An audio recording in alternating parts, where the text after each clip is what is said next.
Alright, welcome back to Boyka Trilogy Breakdown. If you missed part 1, here's what you need to know. Scott Adkins plays Yuri Boyka, a Russian prison fighter who calls himself, well, the best, most complete fighter in the world. In the last video, he got his leg broken by Michael J. White, George Chambers, in what was supposed to be his moment of ultimate victory.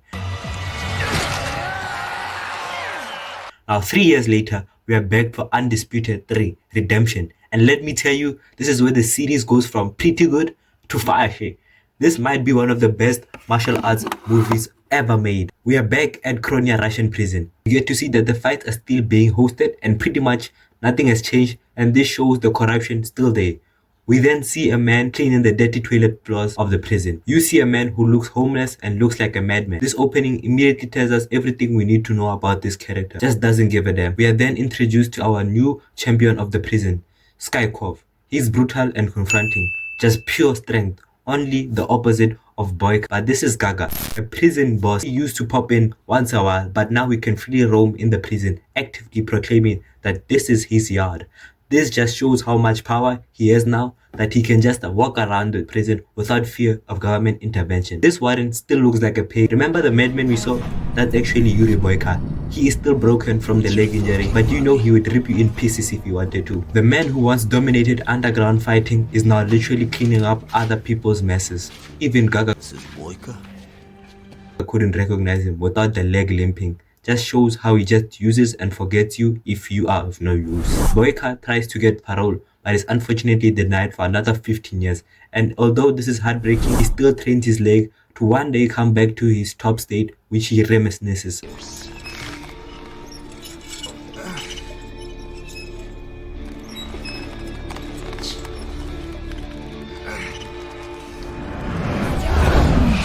I'm the most complete fighter in the world. Gaga comes to visit him to help him with making money, but Boyka wants to fight instead. But Gaga refuses because he believes that Boyka is not him no more. But his spirit still is not crushed.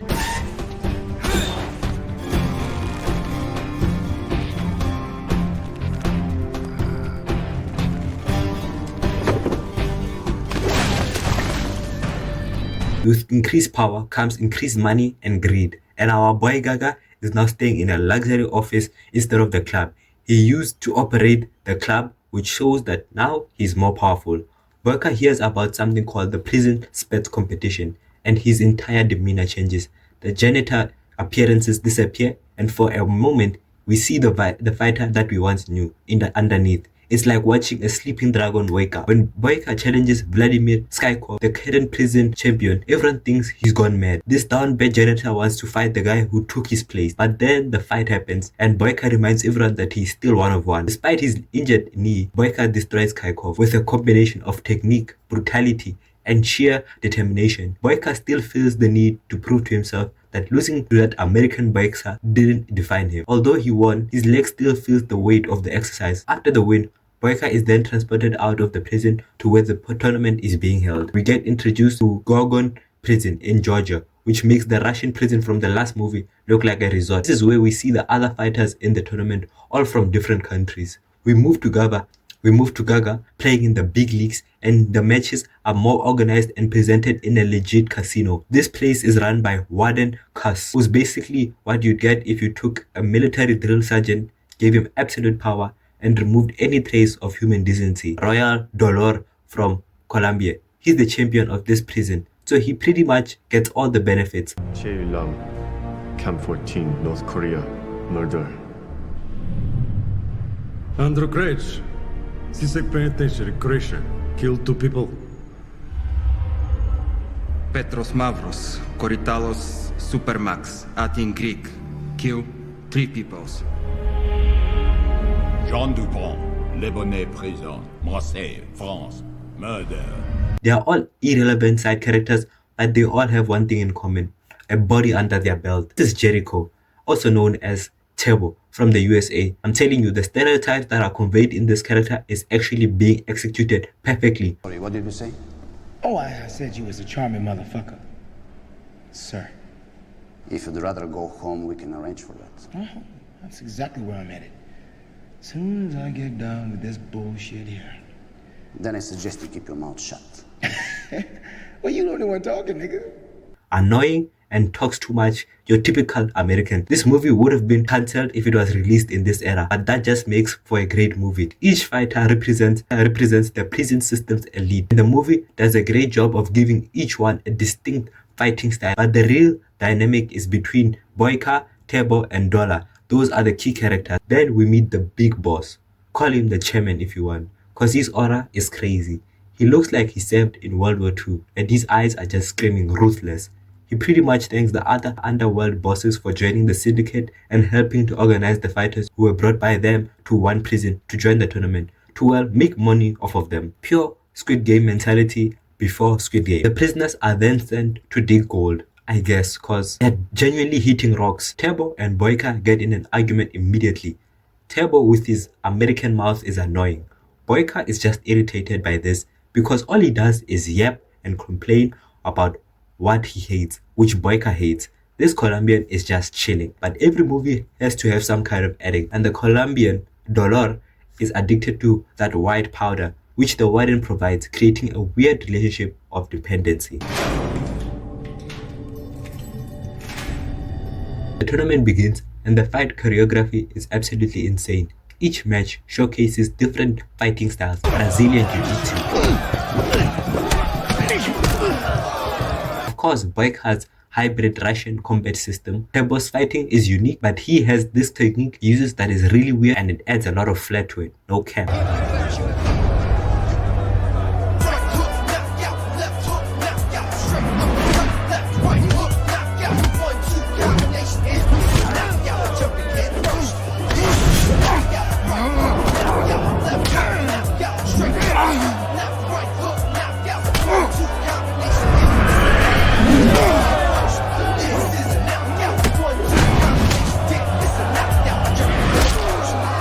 The champion Dolor is a showman. I would compare his style to Boyka without many of the crazy kicks that much. But what sets this fight apart from typical tournament movies is the consequences. After losing, they are never to be seen again. The fighters are then sent to do some digging, and Boyka and Tebo are then chained together, which is a recipe for disaster. Tebo and Boyka finally have their first match, which shows us that they are both evenly matched, showing how great they are at fighting. They are then sent to solitary confinement. This solitary confinement provides for some comic relief, because this movie is really dense. Boyka has to endure Tebo's dumb questions. But also, we get to see that Boyka's leg is still not healed and is still getting irritated by constantly trying to keep himself up in this cubicle. Russia, I need to take a shit. Say, man, I need to take a shit and I can't find no place to do it. Yo! What? I fucking need to take a shit and I can't find no place to do it, man. What do you think I should do? I think you should fucking hang yourself. Here's where the writing gets smart. Instead of keeping them as enemies, the movie gradually builds their relationship through shared hardship. They are both outsiders in this system, both fighting for more than just victory. Boyka and Tebo are then let out of solitary confinement. They then snitch to their bosses about how they are doing hard labor and how they are being treated. And obviously, Gaga and this fat American get angry and are ready to let the warden swim with the fishes. Remember the old guy? Yeah, well, he knows about this and has organized this in this way. We then get to realize that this whole tournament is getting rigged.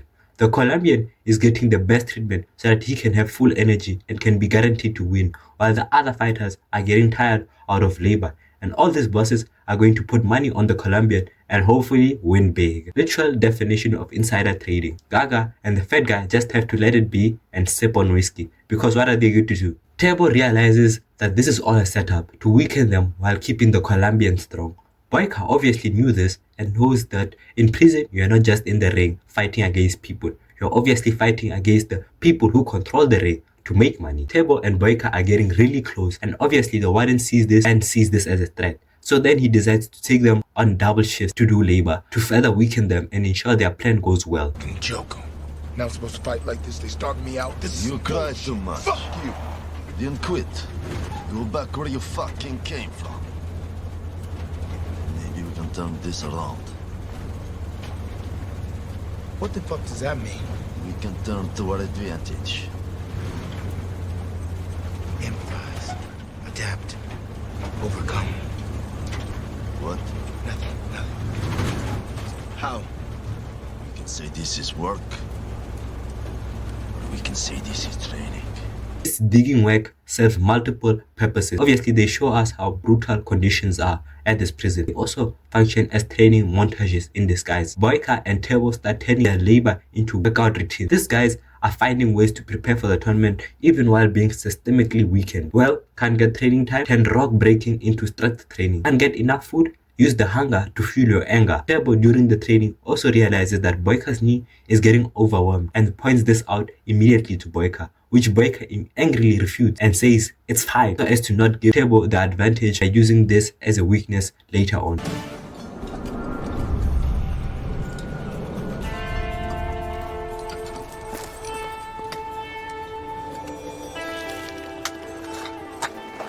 Squeeze that in your hand. Take the oil and rub it on your knee.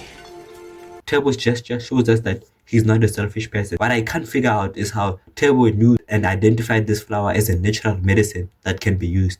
But oh well, let it be. It's Boyka's semi-final fight against Brazilian fighter Rodrigo Silva. Silva is legitimately skilled, using ground fighting and submission that should give Boyka's damaged knee serious problems. But Boyka adapts, using his striking to keep the fight standing and his experience to counter Silva's grappling attempt. Boyka uses a submission which Silva taps out, and Boyka respects this and lets him go, which shows how much growth he has gone through, because the old Boyka would have definitely broken off the arm. The respect Boyka shows Silva after winning, that's character development. The old Boyka would have been arrogant in victory. This Boyka understands that every opponent deserves acknowledgement for their skill and courage. Silva gets taken to that secluded spot and shot in the head. Just like that, a skilled fighter and a decent human being is murdered because he lost the fight.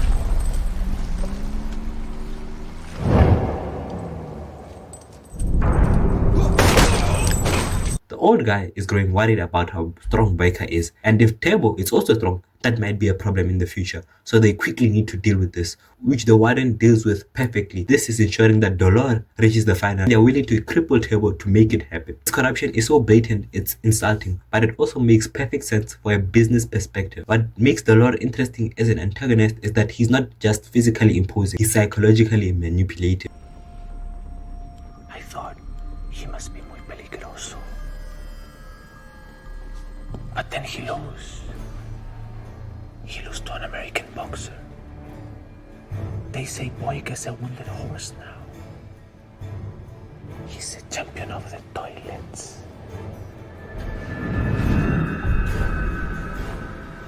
I'm champion of the toilets. What does that make you when I kick the fucking shit out of you? It's okay, muñeco. Para morir nacimos. This is where Boyka's redemption arc hits its peak. He realizes that Turbo can't win in his current condition, so he orchestrates an escape. But this is not just about saving his friend, it's about choosing honor over victory. The old Boyka would have seen Turbo's beating as an advantage, one less obstacle to his own success. Listen to me. You will not survive the fight tomorrow. They will make sure of it. Give a fuck. You must give a fuck.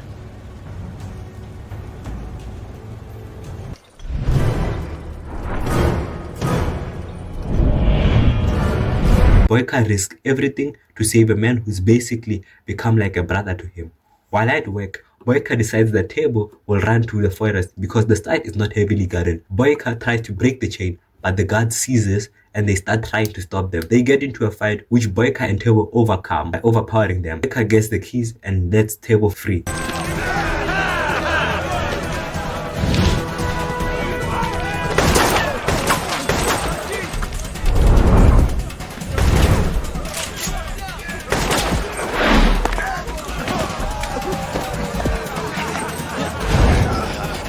Turbo runs for the forest. When Boyka gets captured, he realizes that Gaga, his financier, has given up on him.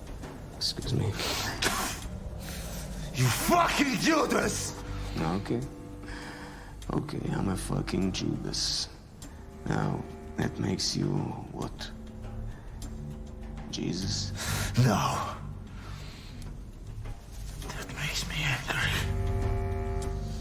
and has already chosen the Colombian who brought him here would hedge his bets. Of course, he'd rather have a show win than loyalty to his fighter. It's cynical but brutal, and it makes complete sense within this world. Boyka knew that this was going to be rigged, but not that everyone knows about this and is actively participating. You can see in his eyes that he knows what this means. He's going to have to face Dolor alone, and the organizers are going to make sure he loses. The final fight between Boyka and Dolor is everything the movie has been building toward. Dolor is fresh, enhanced with drugs, and has been specifically prepared to exploit Boyka's weakness.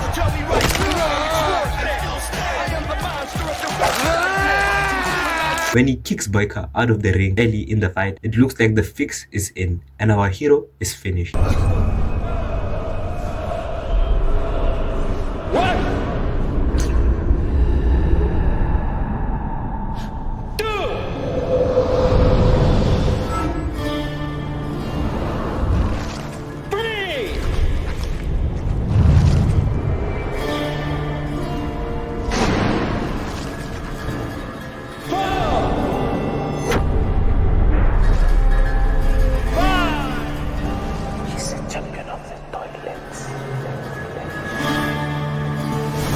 Life.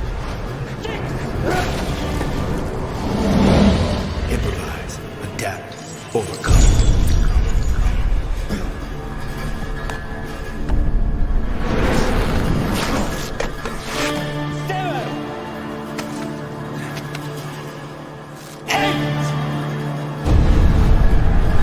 But then Boyka does something incredible. He uses a blood-soaked pad as a knee brace and changes his entire fighting style mid-fight. This is what we call improvise, adapt, and overcome. Just as Toyabo said, this is taken to an ultimate level. Instead of fighting the way he always has, he adapts to his limitations and finds a new way to fight. The whole crowd goes crazy over this act of resilience.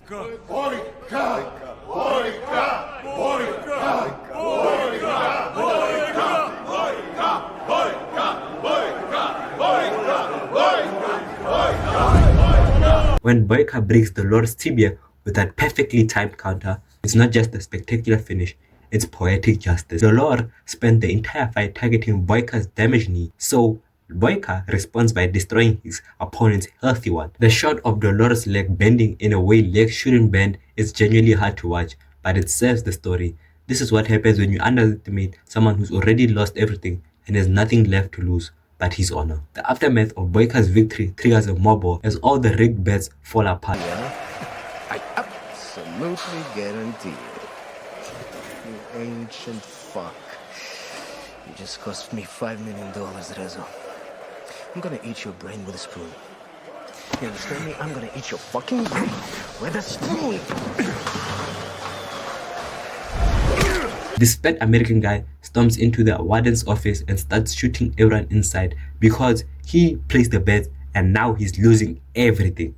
And keep in mind, he had to loan some of his money so that he can make more money. It's chaotic and violent, but it shows how Boyka's victory has destroyed the entire corrupt system. Obviously, they're not going to just let Boyka win. When they drag Boyka to the execution spot, the movie reaches its darkest moment. Our hero won the tournament, but the system is so corrupt they're going to kill him anyway because he disrupted their scheme, their scam. For a moment, it looks like Boyka's story is going to end with him being shot in a forest, unwitnessed and unmourned. No one knows where he is, our greatest fighter. But then Tebo comes back. The American fighter returns just in time to save Boyka's life, killing the warden and his guards in a perfectly executed rescue. This payoff works because we've seen their relationship develop throughout the entire movie. Tebo is not just returning to help, he's completing the bond that they forged. This man, Gaga, just ceases to amaze me. Just as we thought Gaga was cynical and heartless, he's eating a cheeseburger. This is the final twist. Gaga bet on Boyka after all, which adds a perfect layer to the ending. The old mobster played every angle, ensuring he'd profit regardless of who won. It's cynical, but it also means that Boyka gets his freedom and a financial reward. This is basically arbitrage betting at its finest. This man is always eating a burger, which is basically free promo for McDonald's. Any idea where you gonna go, man? Mr. Turbo, I'm waiting. Look, I better get out of here. See you around, boy. Shorty. My first name. Judy.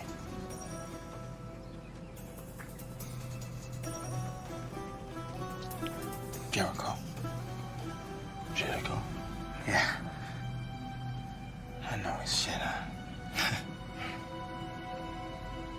You bring down the walls. We know he had to put some Catholic twist to the end when Boyka and Tebo part ways, promising to fight each other someday when they are both free and healthy is genuinely emotional. This final shot of Boyka walking toward freedom, laughing with pure joy is perfect. This is just the perfect ending. This is not just about winning a tournament. It's about a man reclaiming his identity after being broken by defeat. Redemption ends with Boyka truly ending his title as the most complete fighter in the world. He's proven he can win through skill, heart, and honor.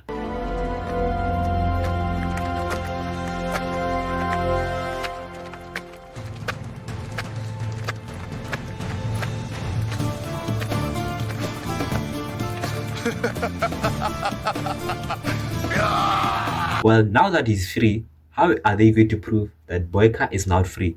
Because we know that he's still in prison. Did they just bribe the judge and let him go? Crazy. But this is all from me. Stay tuned for the next video. I don't want to keep standing in the rain with you. I'm tired of being out here. I need my life back. Ain't no cars. Look, it's empty. You changing up already. I'm just saying. I want to be in